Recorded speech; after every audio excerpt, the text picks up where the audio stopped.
சங்கீதம் 103 சங்கீதம். சங்கீதம் 103. என் ஆத்மாவே கர்த்தரை ஸ்தோத்திரி, என் முழு உள்ளமே அவருடைய பரிசுத்த நாமத்தை ஸ்தோத்திரி.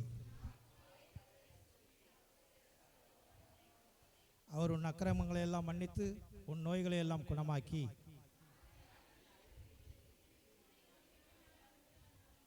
நன்மையினால் உன் வாயை திருப்தியாக்குகிறார். கழுகுக்கு சமானமாய் உன் வயது திரும்ப வாழ வயது போலாகிறது. அவர் தமது வழிகளை மோசேக்கும் தமது கிரியைகளை இஸ்ரவேல் புத்திரருக்கும் தெரிய பண்ணினார். அவர் எப்பொழுதும் கடிந்து கொள்ளார், என்றைக்கும் கோபம் கொண்டிரார்.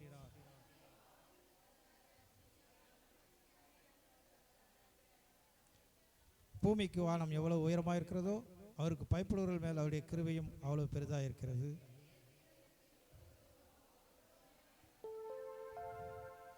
தகப்பன் தன் பிள்ளைகளுக்கு இறங்குறது போல கர்த்தர் தமக்கு பயந்தவர்களுக்கு இறங்குகிறார். மனுஷனுடைய நாட்கள் புல்லுக்கு ஒப்பாக இருக்கிறது, வெளியின் புஷ்பத்தை போல போகிறான்.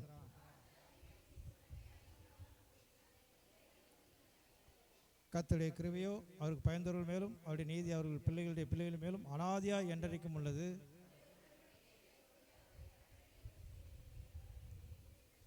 கர்த்தர் வானங்களில் தமது சிங்காதனத்தை ஸ்தாபித்திருக்கிறார், அவருடைய ராஜரீகம் சர்வத்தையும் ஆளுகிறது.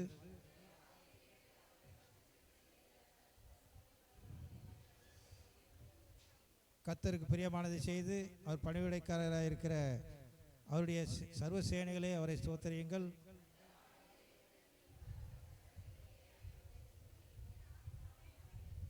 அல்லேலூயா. உட்காருவோம். கர்த்தருடைய நாமத்திற்கு மகிமை உண்டாவதாக. நம்முடைய ஆண்டவர் உயிரோடு இருக்கிறார். அல்லேலூயா. ஸ்தோத்திரம். அதை கொண்டாடும்படியாக தான் நம்ம கூடி வந்திருக்கிறோம். கர்த்தருடைய நாமத்திற்கு மகிமை உண்டாவதாக. என் ஆத்மாவே கர்த்தரை ஸ்தோத்திரி. அவர் செய்த, ஏன்னா நாம் மறக்கிறவங்க, நன்றி கெட்டவங்க மனுஷர்கள். யாரு? நன்றி கெட்டவர்கள், மறக்கிறவர்கள். இப்பொழுது சகோதரர் வரும்போது கூட சகோதரர் பேசிட்டு வந்தார்.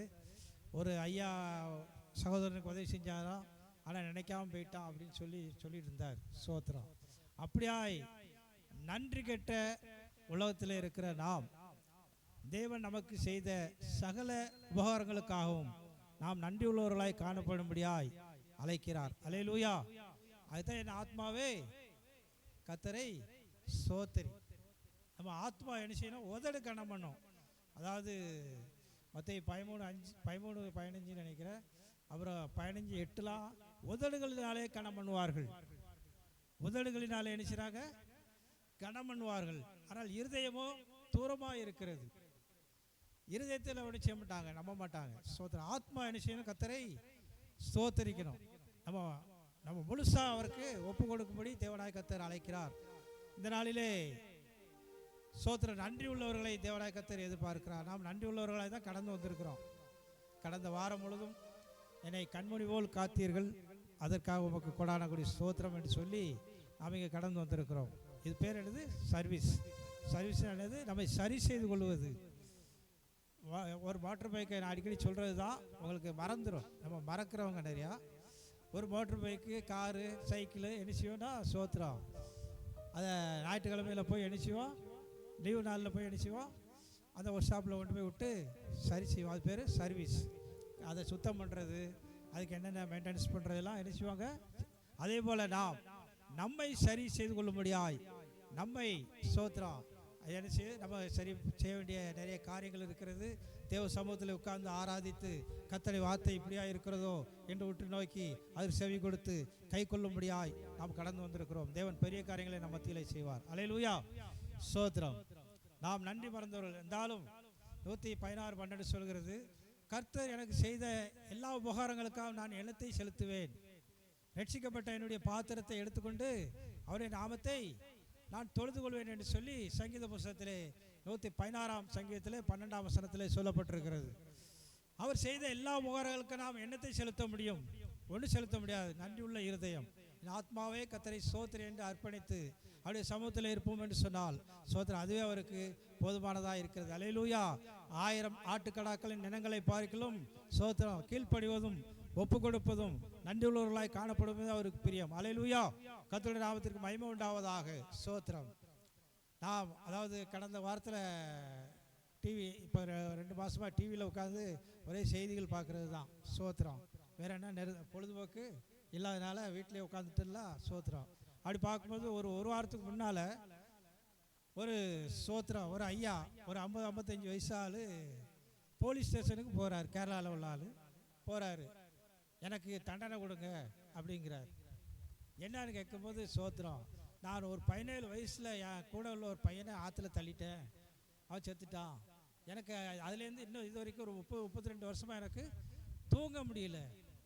என்னுடைய பாவம் என்னை கொல்லுகிறது, என்னுடைய பாவம் என்னை பின் துரத்துகிறது, என்னுடைய பாவம் என்னை சோத்திரம் ஒரு கெதியா ஒரு உற்சாகமாக இருக்க விடமாட்டேங்கிறது, என்னை சங்கடப்படுத்தி கொண்டிருக்கிறது. அதனால் எனக்கு தண்டனை கொடுங்கள் என்று சொல்லி அவரே போய் ஒப்புக்கொண்டு சோத்திர மனசாட்சியின் உறுத்தலின்படி சோதர தன்னுடைய பாவத்தை செய்ததினாலே அந்த பாவம் அவரை மேற்கொண்டதினாலே பாவத்தினாலே அவருக்கு ஒரு மன உளைச்சலினாலே ஈகோ பிரச்சனைனால என்ன செஞ்சிட்டாரு, ஸ்டேஷன் போய் சொன்னார். அதை டிவியில் காட்டினாங்க. சோத்திரம் இருக்கட்டும். ஏன்னா அந்த தாழ்வு மனப்பான்மை அதெல்லாம் கிறிஸ்தவர்களுக்கு இல்லை. ஏன்னால இயேசு கிறிஸ்து உலகத்தின் பாவங்களை சுமந்து தீர்த்தார். உலகத்திலே பாவங்களை மன்னிப்பதற்கு மனுஷகுமாரனுக்கு அதிகாரம் உண்டு. சோத்திரம். நாம் இங்கே வந்து இருக்கிறோம் என்று சொன்னால் சோத்திரம் அவர் என்னுடைய பாவங்களை மன்னித்தார். வேதம் சொல்லுகிறது. ஏசாயா தீர்க்கதரிசன புத்தகத்திலே 38ஆம் அதிகாரம் 17ஆம் வசனம் சொல்லுகிறது. சோத்திரம். நம்முடைய பாவங்களை அதை வாசிங்க. 38:17.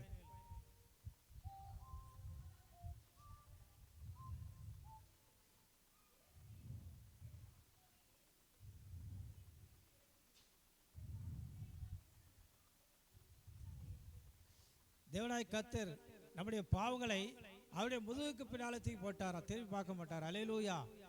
அதே போல் 7ஆம் அதிகாரம் மீகா புத்தகத்திலே சோத்திரம் 7ஆம் அதிகாரத்தில் நீங்கள் பார்த்தீங்கன்னா 7:19 சொல்லுகிறது. சமுத்திரத்தின் ஆழத்திலே நம்முடைய பாவங்களை என்ன செஞ்சாரா, அது வாசிங்க, உங்களுக்கு பிரயோஜனமாக இருக்கலாம். சோத்திரம்.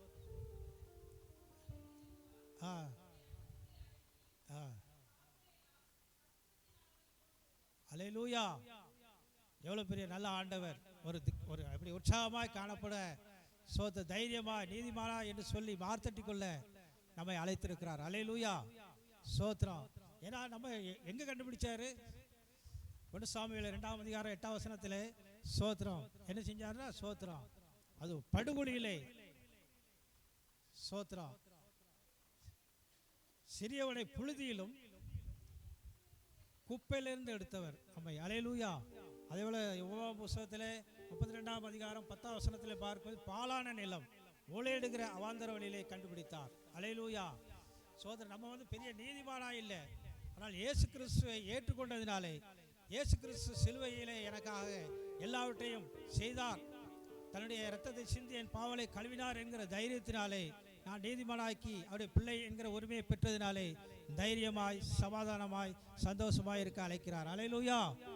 சோத்திரம். அதுதான் முக்கியம். சோத்திரம். நான் அந்த செய்தியை பார்த்ததுனால சோத்திரையில் சொல்லப்பட்டிருக்கிறது. நம்முடைய பாவத்தை சோத்திரம் மேற்குக்கும் கிழக்குக்கும் எவ்வளவு தூரமோ அவ்வளவாய் நம்முடைய தூரத்தை அவ்வளோ தூரமாய் நம்முடைய பாவங்களை நம்மை விட்டு விளைக்கிறார் என்று சொல்லப்பட்டதுனாலே அந்த வசனங்களை எடுத்து கொஞ்சம் பார்ப்போமேன்னு சொல்லி பார்த்தேன். சோத்திரம். நம்முடைய பாவங்களை மன்னிப்பதற்கு இயேசு கிறிஸ்துவிடத்தில் மாத்திரம்தான் அந்த அதிகாரம் இருக்கிறது. சோத்திரம். 52 ஏசாயா தீர்க்கதரிசன புத்தகத்தில் பார்க்கிற 53:12 சொல்கிறது. இயேசு கிறிஸ்து நம்முடைய பாவங்களை சுமந்தார். இயேசு கிறிஸ்து நம்முடைய பாவங்களை சுமந்தார். சோத்திரம். எவ்வளவு நல்ல ஆண்டவர் பாருங்க. சோத்திரம். நமக்காக நம்முடைய பாவங்களை சுமப்பதற்கு இயேசு கிறிஸ்து தயாராக இருக்கிறார். சோத்திரம். சுமந்து தீர்த்தார். இனிமேல் நீங்கள் உங்களை என்ன செய்யக்கூடாது, குற்றவாளியாவோ சோத்திரம் பாவியாவோ எண்ணக்கூடாது. இங்கே வந்து உட்கார்ந்ததுக்கு அப்புறம் இயேசு கிறிஸ்து ஏற்றுக்கொண்டதுக்கு அப்புறம் சோத்திரம் ஞானஸ்தானம் எடுத்ததுக்கு அப்புறம் நான் பாவின்னு சொல்லக்கூடாது.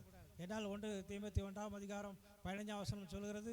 பாவிகளை ரட்சிப்பதற்கு இயேசு கிறிஸ்து இந்த உலகத்திற்கு மத்தேயு 18:18 சொல்கிறது, கெட்டுப்போனதை ரட்சிக்க இயேசு கிறிஸ்து, கெட்டுப்போனதை ரட்சிப்பதற்கு இயேசு கிறிஸ்து உலகத்திற்கு வந்தார். கெட்டு போனதுதான், கெட்டு போய் இருந்தோம், பாவியா இருந்தோம். ஆனால் அவரை ஏற்றுக்கொண்டது பிற்பாடு, அவர் சிலுவை பாடுகளை நாங்கள் ஒப்புக்கொண்ட பிற்பாடு எனக்காகவே சிலுவையிட்டார், ரத்தம் சிந்தினார்.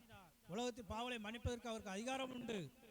சோத்திர உலகத்தின் பாவலை சுமந்து தீர்த்த தேவ ஆட்டுக்குட்டியானவர் இயேசு கிறிஸ்து என்கிறதான அந்த திட்டம், அந்த திடமான மனது உங்களுக்கு இருந்தால் உங்களுக்கு சமாதானம் உண்டாயிருக்கும். அல்லேலூயா. சோத்திரம். பயப்படாதீர்கள். அந்த ஈகோ என்கிறதான காரியங்கள்லாம் உங்களுக்கு போக வேண்டும் என்பதற்காக இந்த காரியங்களை சொன்னேன். அல்லேலூயா. சகரியா 13:1 நம்முடைய பாவங்களை நீக்குவதற்கு ஒரு நீரூற்று. வாசிங்க.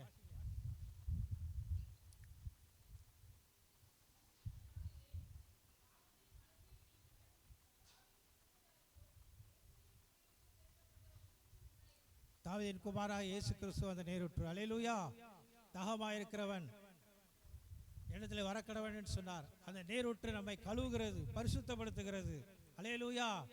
நீங்கள் சோத்ரா அங்கங்கே போக வேண்டியதில்லை. கங்கை, யமுனா, சோத்ரா அப்படியெல்லாம் போக வேண்டிய அவசியம் இல்லை. பாவநாசத்துக்கெல்லாம் போக வேண்டிய அவசியம் இல்லை. அல்லேலூயா. நம்முடைய இயேசு கிறிஸ்துவை ஏற்றுக்கொண்டால், இயேசு கிறிஸ்துவை ஒப்புக்கொண்டால், இயேசு கிறிஸ்துவை நீங்கள் தெய்வமாக ஏற்றுக்கொள்ளும் பொழுது, தகப்பனாக ஏற்றுக்கொள்ளும் பொழுது உங்களுக்கு பெரிய அற்புதங்கள் நமக்கு உண்டாயிருக்கும். இந்த ஒரே ஒரு வசனத்தை மட்டும் வாசிப்போம். இயேசு கிறிஸ்துவை ஏற்றுக்கொண்ட பிற்பாடு, இயேசு கிறிஸ்துவை தெய்வமாக ஏற்றுக்கொண்ட பிற்பாடு அவர் சிலுவை பாடுகளை எனக்காகத்தான் என்று சொல்லி நீங்கள் அப்படியே நம்புவீர்கள் என்று சொன்னால், அதுக்கப்புறம் நடக்கிற காரியம் உங்களுக்கு 50 எரேமியா புத்தகத்திலே 50ஆம் அதிகாரம் 20ஆம் வசனம்.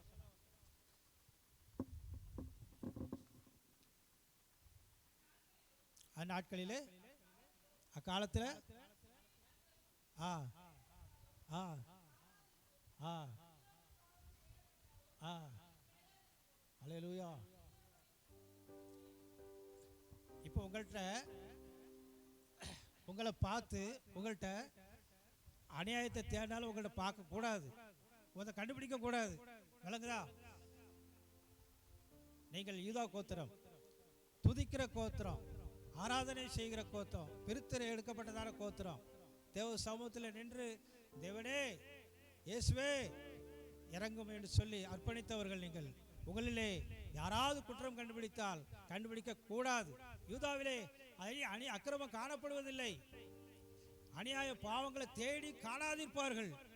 அவங்க குற்றம் கண்டுபிடிக்க கூடாது, கண்டுபிடிக்க முடியாது. அல்லேலூயா. சோத்திரம். அப்படியாய் நாம் பரிசுத்தமாய் வாழ்வதற்கு தேவனாய் கர்த்தர் அழைத்திருக்கிறார். 1 யோவான் 1 சோத்திரம். அதாவது 1 யோவான் 4:8 நினைக்கிற. சோத்திரம். அன்பு திரளான பாவங்களை மூடும். இயேசு கிறிஸ்து நம்ம மேல் அன்பு கொண்டபடினாலே நம்முடைய பாவங்களை அவர் மூடினார். அன்பு திரளான பாவங்களை மூடிற்று. தம்முடைய ஒரே பேரான குமாரனை விசுவாசிக்கிறவன் எவனோ அவன் கெட்டு போகாமல் நித்திய ஜீவனை அடைம்படிக்கு அவரை தந்தள்ளி இவ்வளவாய் அன்பு கூர்ந்தார். சோத்திரம். அந்த அன்பு தான் நம்மை என்ன செய்து கல்வி பரிசுத்தப்படுத்தினது. அவர் கடவுளாக இருந்தும் சோத்திரம் நமக்கு பிள்ளை உரிமையை தந்தார். அந்த சிலாக்கியத்திற்கு நாம் சொந்தக்காரர்களாய் காணப்பட தேவன் கர்த்தர் அழைக்கிறார். அல்லேலூயா. கடந்த நாட்களில் நான் உடம்பு சரியில்லாத போது அநேகர் வந்து என்னை விசாரித்தீர்கள். மிகவும் நன்றி. அல்லேலூயா. சோத்ரா. நான் ஏற்கனவே உங்கள்கிட்ட சொன்னது தான். அதாவது இது என்னுடைய விருப்பத்தின்படி தான் என்ன செஞ்சார், ஆஸ்பத்திரியில் அனுமதிக்கப்பட்டதும். அல்லேலூயா. ஏன்னா அவர் 15:28 மத்தேயு 15:28 சரியே உன் விசுவாசம் பெரியது, நீ விரும்புகிறபடி உனக்கு. அதே மாதிரி எனக்கு நான் ஏற்கனவே சொல்லிட்டு இருந்தேன், குளுக்கோஸ் போட்டு படுத்திருக்கணும், என்னை 4 பேர் வந்து பார்க்கணும் அப்படின்னு நினச்சேன். அதையும் நிறைவேற்றினார். அல்லேலூயா. நீங்கள் பார்த்தீங்கன்னா எங்கள் ஊர்லேருந்து சோத்திரம் அவ்வளவு கூட்டம். எங்கள் ஊரில் ஒருத்தர் போக மாட்டாங்க, ஒருத்தர் விசாரிக்க மாட்டாங்க. ஏன்னா இவனை அவனுக்கு பிடிக்காது, அவனை இவங்களுக்கு பிடிக்காது. அவன் வளர்ச்சி இவனுக்கு கண்டா எரிச்சலாக இருக்கும். இவனுடைய தாழ்வாக இருந்தாலும் எட்டி பார்க்க மாட்டாங்க, உயர்ந்தாலும் பொறாமப்படுவாங்க. இப்படி பலவித சூழ்நிலையில் இருக்கிறதுனால, சொந்தக்காரங்களாக இருக்கிறதுனால ஒருத்தர் பார்க்க மாட்டாங்க. ஆனால் சோத்திரம் என்னை அவ்வளோ பேர் பார்க்க வந்தாங்க. நான் ஒருத்திட்டையோ ஒரு பிள்ளைகள்கிட்டையோ ஒரு பெண்ணிட்டையோ நான் பேசினதும் கிடையாது. நான் பாட்டில் வேலைக்கு போவேன், நான் பாட்டில் ஜபத்துக்கு போவேன், இப்படி தான் போயிட்டு வந்துட்டு தான் இருந்தேன். சோத்திரத்தை மெர்சிலாம் இருக்கா. சோத்திரம். அவன் தம்பி தான் என்னை ஆஸ்பத்திரி கூட்டு போனான். சோத்திரம்.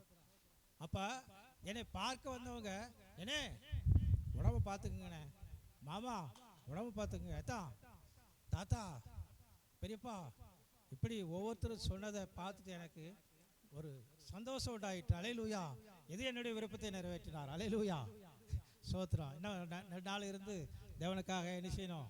ஊழியங்களை செய்யணும், கர்த்தருடைய வார்த்தையை என்ன சொல்லணும். அலையலூயா, சோத்திரம். அதனால் நம்ம ஆண்டவர் நம்முடைய விருப்பத்தைலாம் எல்லாத்தையும் நிறைவேற்றுறார். கர்த்தருடைய நாமத்துக்கு மகிமை உண்டாவதாக. நம்முடைய பாவங்களை சுமந்தார். ஒன்று செய்யணும், என் ஆத்மாவே முடிஞ்சுன்னு நினைக்கிறாங்க. என்னதான் இருக்குது? சோத்திரம். ஏன்னா என்ன ஆத்மா மறுபடியும் சொல்கிறதுனால முடிஞ்சிட்டு நினைக்கிறாங்க. இப்போ தான் ஆரம்பம். அலையலூயா, இது முடிவல்ல, இது ஆரம்பம். என் ஆத்மாவை கர்த்தரை சோத்தரி, அவர் செய்த நன்றி அறிதலோடு கூட நீங்கள் காணப்பட வேண்டும். அப்பொழுது உங்களுடைய வாழ்க்கை செழிக்கும். கர்த்தராலே மீட்கப்பட்டவர்கள் ஆனந்த களிப்புடன் சியோனுக்கு வருவார்கள். அவர்கள் தலையின் மேலே இருக்கிற நிதியும் நித்திய மகிழ்ச்சி அவள் தலையின் மேலே இருக்கும். சஞ்சலமும் ஓடி போயிடும். இங்கே வந்ததுனால யார் யார் சஞ்சலத்தோடு தவிப்போடு இருக்கீங்களோ எல்லாம் ஓடி போயிடும். ஏன்னா நீங்கள் கர்த்தராலே மீட்கப்பட்டவர்கள், சியோனுக்கு அழைக்கப்பட்டிருக்கிறீர்கள். அல்லேலூயா. உங்கள் தலையில் மேலே இருக்கிற எல்லா பிரச்சனையும் மாறி போயிடும். அல்லேலூயா. பயப்படாதீர்கள், நன்றி அறிதலோடு இருங்க. தேவன் பெரிய காரியங்களை செய்வாராக. ஆமென். ஹல்லேலூயா, ஸ்தோத்திரம்.